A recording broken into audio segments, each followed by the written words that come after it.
It's not finished, but I might just test it out while we're in this space because it feels quite intimate and it'll encourage me to finish it. And it's got a surprising end for when I do finish it, so come back to hear it again. This is called Light Work. Light work? Light work? I actually just named that now because of the lights, but I do need to actually make a more themed word, better themed one. Right, we're starting. Well before 5G, 4G and 3G supported us, we were lucky to have 2Gs as a network and then were known as my friends. When distance was sandwiched between us, we wouldn't send letters by post. I would stamp my feet in excitement and run to an envelope like it was the last hug on earth. I would receive cards from abroad that would always arrive a few days post my birthday. So whatever came to my postcode, I called it a postcard. I would take a postcard like it was a present and I would pin it up on my wall as a poster. I would raise it and I would flame it like a toaster until I raised it to hang like an apostrophe.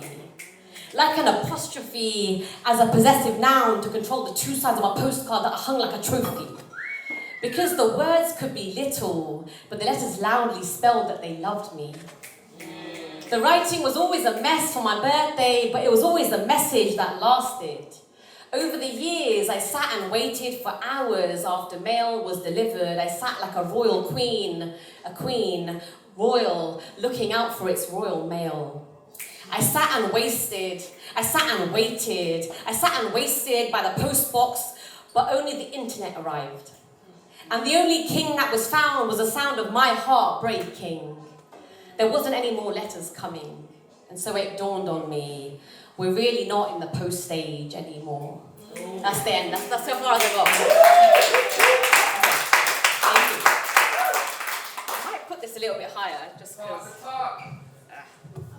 Yeah, thank you so much. Just a little bit. Is that nice? Yeah, that's great. Thank you. That's perfect. Yeah. Cheers. Okay, so this is a poem. I've got a feature on Sunday this week. I'm actually performing with Crystal as well. It's at a Vibes with Us, and actually I was in two minds about whether or not I perform this poem there. I might actually do it after this, depending on how I feel. But I really hope you enjoy. It's one of my favourite poems I've ever written. It's actually one of my favourite to ever perform, and I do need to read it today because it's been a while since I've read it. But it's called Growing Up. Growing up, I was taught about the theory of gravity. But Newton never taught me how it was to fall for someone. Maybe if it had been a pear and not an apple, Newton could have prepared me. That falling would feel like I'm having a heart attack. And so when a straight arrow pierced me, the doctor said I nearly died from that coronary artery. In a similar vein, as a kid, I believe Santa had my best interests at heart. I had my claws in good behaviour and invested in presents. Now as an adult, I believe in Santander. With the clause that good behaviour is to invest in the present.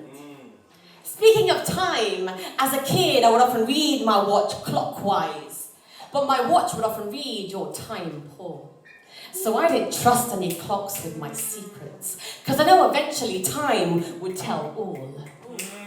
Linking time with space, we learned about 9 planets growing up, but when they got rid of Pluto, that 9 became 8. You see, my school made space compulsory for everyone to take up, but the real message was learning we all deserve to take up space. Speaking of everyone who knows me, knows I have a huge love for science and numbers. I flew through 4 years at uni doing chemistry, and yet I learned more from my 3rd degree burns that I got travelling the city streets of adversity. On the subject of scars, growing up, certain jewellery was very nostalgic for me because carrying links to the past, it adds weight. So before I got up here, I took my necklace off. So this could be Kavita unchained.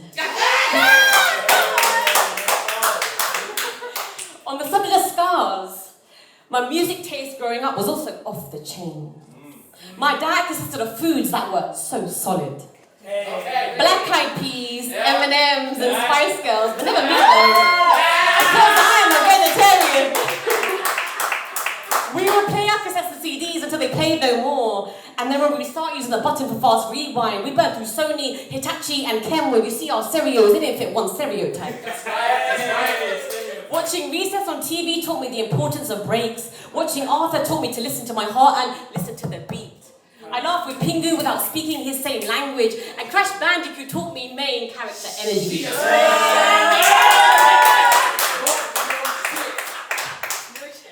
And I even learned from watching wrestling that life can tear you down like your paper. You see, the key to living longer is to avoid the undertaker. You knew that was coming. Speaking of strong builds though, as a kid, we're taught to succeed financially, we must build higher and higher.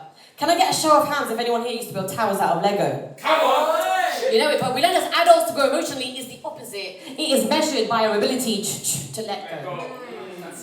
One way of letting go for me was through dance. Despite not being a champ at handling my pain, I have always been a non-drinker. You see, I never needed someone to force me. College bars, music bars, hotel bars, bar none. Now I write bars to dance for me.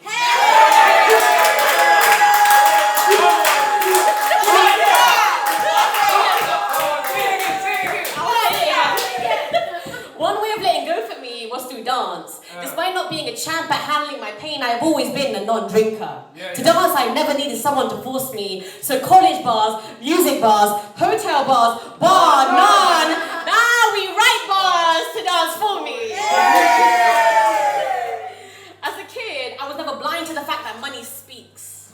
You see, I've heard a tenor always hits the highest notes. But if you hold a tenor to the light, you can't see the story of how it comes and how it goes.